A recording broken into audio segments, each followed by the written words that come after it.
Hello again, folks. Now, as much as I'm a fan of free speech and I'm an advocate of having the right to have an opinion, to have an alternative opinion, to express these opinions within reason, I also believe that there's a time and a place to have them.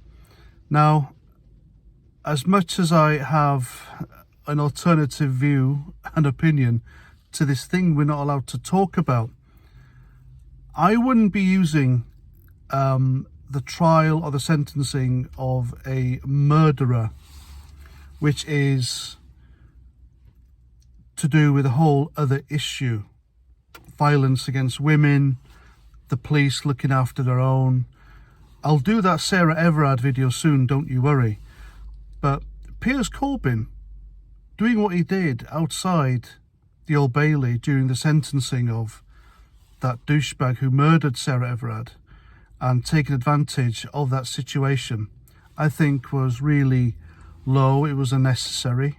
And that kind of action where it happened, what he did, how he did it, it just turns people against him.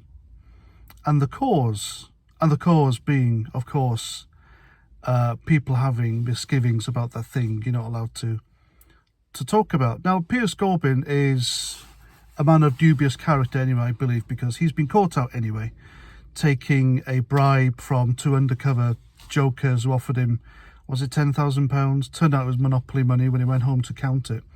But they said, listen, we're from a multi-million-dollar pharmaceutical company and we'd like you to take this money so you don't talk about the thing you're not allowed to talk about on social media. What do you reckon?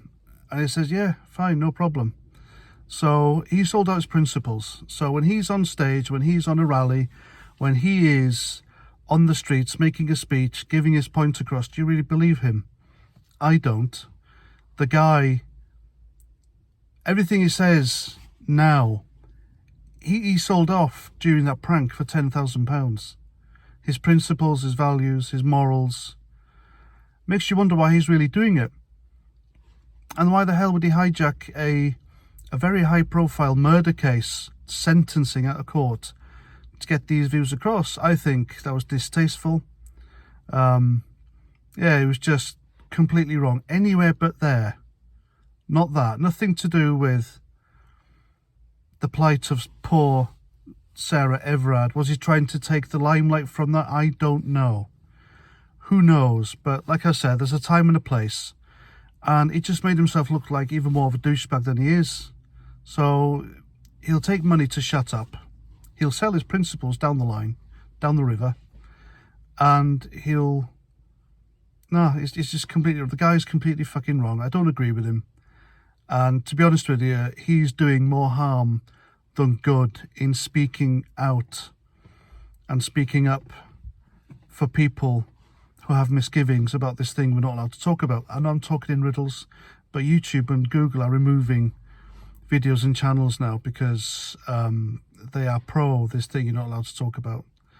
And for some reason, they want to shut you up for having an alternative opinion about it. This is a weird video I'm making, but I hope you understand what I'm trying to say. But the main message is there's a time and a place.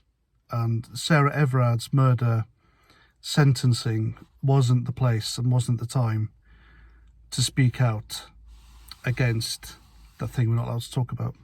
And that's my opinion. Anyway, please let me know what you think in the comments. If you want to support my channel, then buy me a beer. Until the next video, comment, share, subscribe, and Roger Trout.